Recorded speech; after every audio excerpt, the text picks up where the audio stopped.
Shrimad home remedies में आपका स्वागत है और हम आपको बताएंगे हमारे सनातन धर्म के 29 ऐसे रहस्य जो अभी तक उलझे हुए हैं।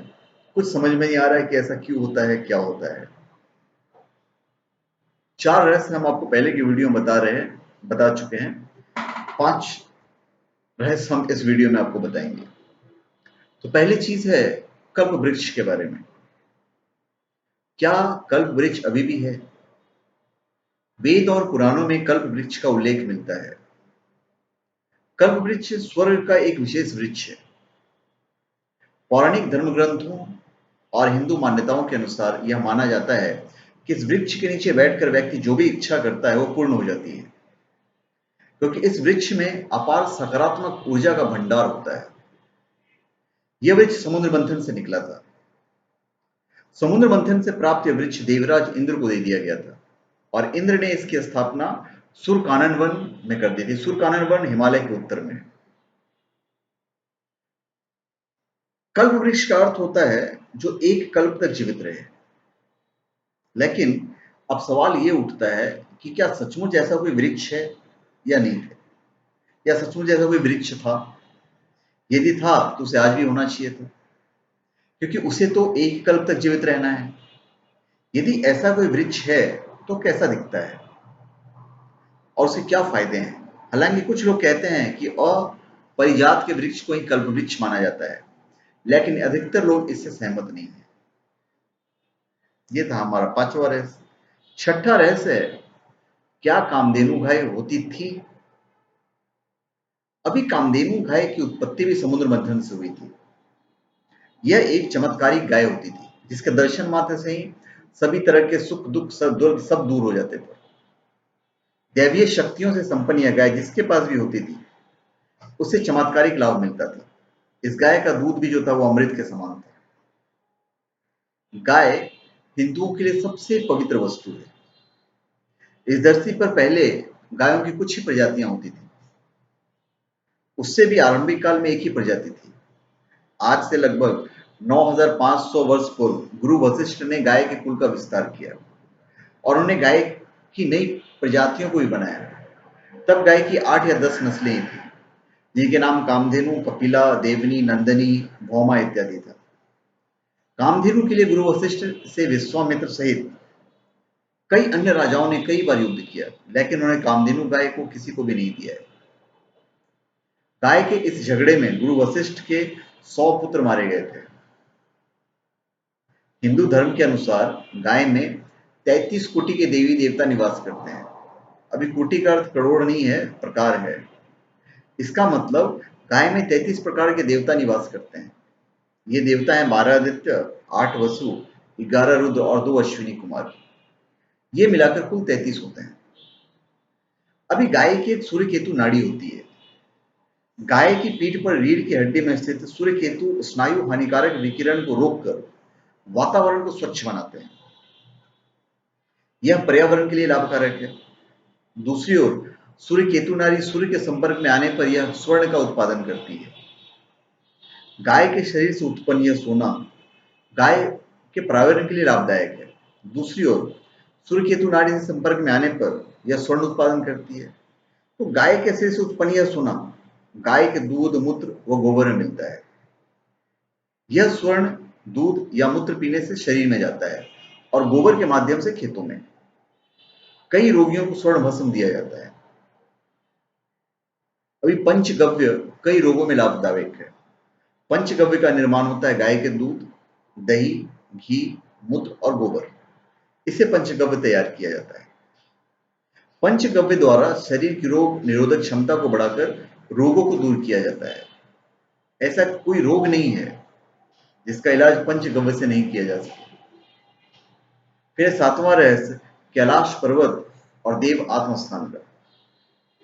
उत्तराखंड में एक ऐसा रहस्यमय स्थान है जिसे देव स्थान कहते हैं और मुंडकोपनिषद के अनुसार सूक्ष्म शरीरधारी आत्माओं का एक संघ है जिनका केंद्र हिमालय की वादियों में उत्तराखंड में स्थित है।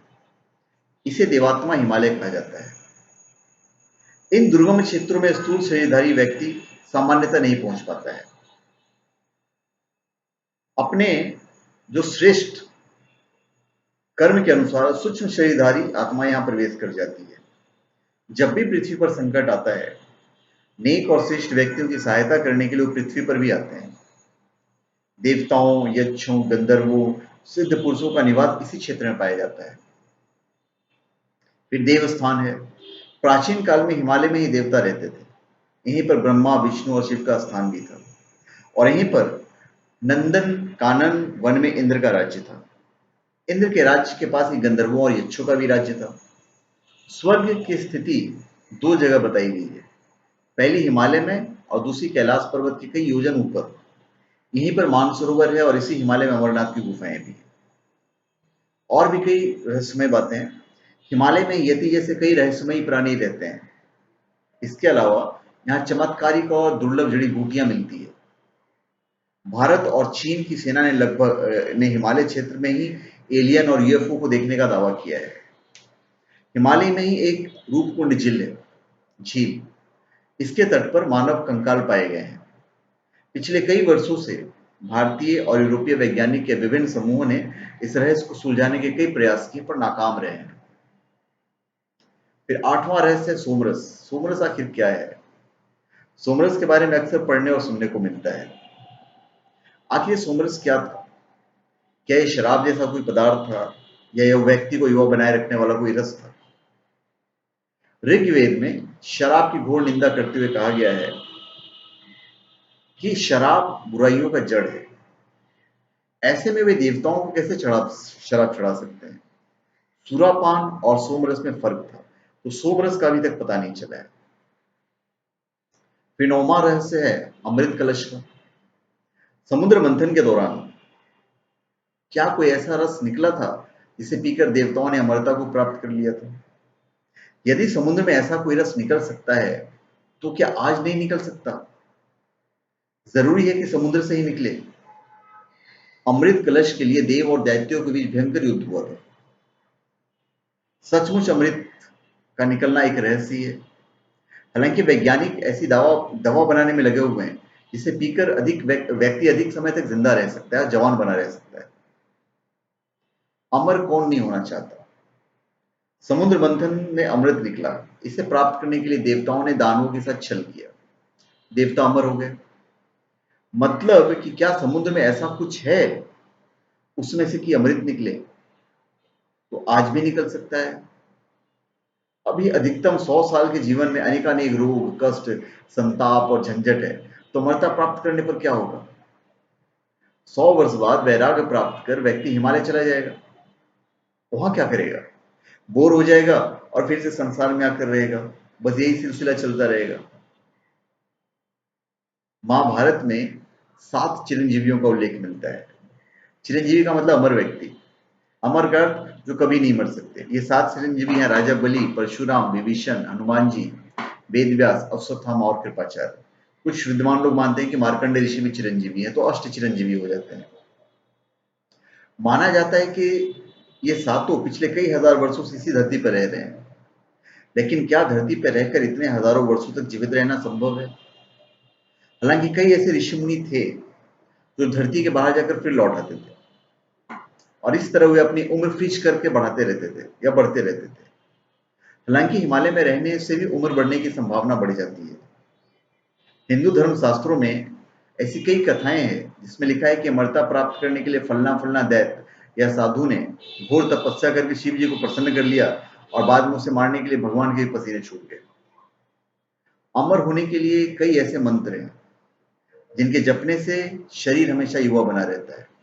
महामृत्युंजय मंत्र का जो जाप है, उसके बारे में कहा जाता है कि इसके माध्यम से अमरता पाई जा सकती है।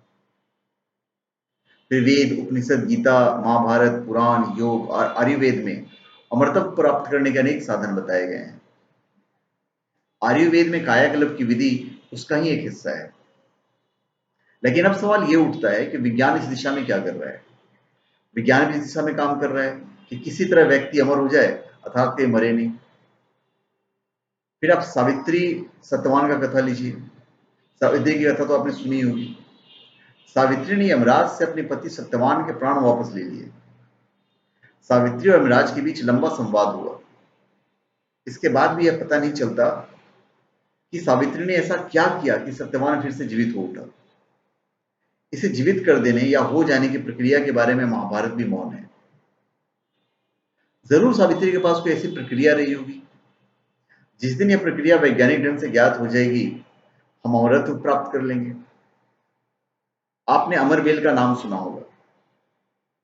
विज्ञान चाहता है कि मनुष्य भी इसी तरह का बन जाए, काया पलट करता रहे और जिंदा बना रहे।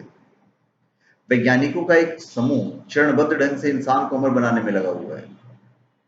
समुद्र में जेलीफिश नामक एक मछली पाई जाती है। यह तकनीकी दृष्टि से कभी नहीं मरती। हाँ, यदि आप इसकी हत्या कर दें या कोई अन्य जीव जेलीफिश का भक्षण कर ले, फिर तो उसे मरना ही है। इस कारण इसे इमॉर्टल जेलीफिश कहा जाता है।